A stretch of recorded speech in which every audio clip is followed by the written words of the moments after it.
दोस्त आज मैं आपको एक ऐसे स्टूडेंट के बारे में बताने जा रहा हूँ जिसे सिर्फ एक गलती की वजह से उसे जिंदगी भर पछताना पड़ा। दोस्तों उसके पिताजी बहुत गरीब किसान थे और यह दिन रात खेतों में काम करके घर को चलाया करते थे, लेकिन यह अपने बेटे को पढ़ा लिखा कर एक सरकारी नौकरी दिलाने का सपना पाल रहे थे। इसलिए उन्होंने अपने बेटे को 12th कंप्लीट होने के बाद से ही पटना में कंपटीशन एग्जाम की तैयारी करने के लिए भेज दिए और कंपटीशन एग्जाम के साथ ही साथ BAMS का एडमिशन भी करा दिए। यह लड़का भी अपने करियर को लेकर बहुत सीरियस था, लेकिन कुछ दिन तैयारी करने के बाद इसे पटना की हवा लग जाती है और लाल पीले हरा के चक्कर में फंस जाता है और टाइम वेस्ट करने लगता है। अब तो आप समझ ही चुके होंगे मैं क्या कहना चाह रहा हूँ। दरअसल ये लड़का प्यार के चक्कर में पड़ गया था और दोस्त क्या बताऊँ मैं आपको, इसका पढ़ाई के प्रति सीरियसनेस कब लेजीनेस में बदल गया इसे पता ही नहीं चला। इसे लगने लगा कि यार अभी तो मेरे पास बहुत टाइम है, अभी तो ग्रेजुएशन कंप्लीट होने में 3 साल बाकी है और तैयारी तो मैं 6 महीने में ही कर लूँ क्योंकि कोर्स 6 महीने का ही होता है। लेकिन शायद इसे पता नहीं था वह 6 महीने में पढ़ाई की चीजों को कवर करने में, कंप्लीट करने में कितना समय लगता है और यह इसी गलतफहमी में जीने लगा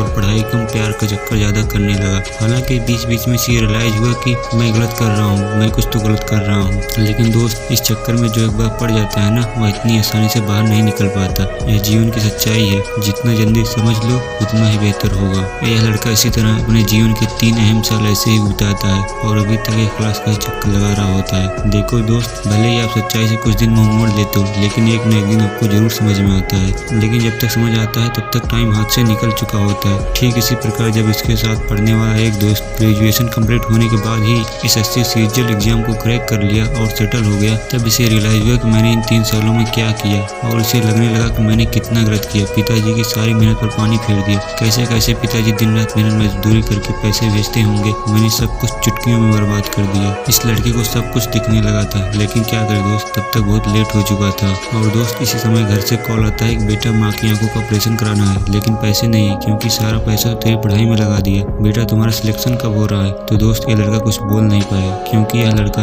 इन 3 सालों में पढ़ाई के अलावा सब कुछ किया, पढ़ाई ही नहीं किया। ये लड़का सिर्फ फोन पर रोता ही रहेगा और फिर बोला पिताजी अभी तक कोई एग्जाम नहीं निकला है। दरअसल मैं गलत रास्ते पे चला गया था, मैं भूल गया था मैं यहाँ क्या करने आया हूँ, मुझे माफ कर दीजिए। दोस्त इस बात को सुनकर इसके पिताजी शॉक्ड हो गए और सोचने लगे कि मैं क्या सोच रहा था और क्या पाया। मैं ये सोच रहा था कि अब तो दुख की घड़ी जल्द ही खत्म होगी, लेकिन तूने तो सारी उम्मीद पर पानी फेर दिया। अरे मैंने तुम्हारे लिए क्या नहीं किया, अपनी जमीन का 10% हिस्सा इन 3 सालों में बेच दिया, सिर्फ यही सोचकर कि मेरा बेटा शहर में अच्छे से पढ़ाई कर रहा होगा। लेकिन तुमने जो कर दिया ना, अब तो लग रहा है कि सारा सेक्रीफाइस बेकार चले जाएगा। अरे बेटा सोचो उस माँ पर क्या बीतेगी जो माँ अपनी आंखों का ऑपरेशन नहीं करा रही थी, सिर्फ ये सोचकर कि बेटा एक बार सेट हो जाए तो बाद में मैं अपनी आंखों का ऑपरेशन करा लूंगी। दोस्त अब इस लड़की के पास रोने की सिवा कुछ और नहीं बचा था और मजबूरन उसे एक छोटी सी कंपनी प्राइवेट जॉब करनी पड़ी और जो इसके सपने माँ बाप ने देखे थे वो केवल सपने ही रह गए। तो दोस्तों अगर आप भी ऐसी गलती कर रहे हो, आप भी पढ़ाई को प्रायोरिटी नहीं दे रहे हो,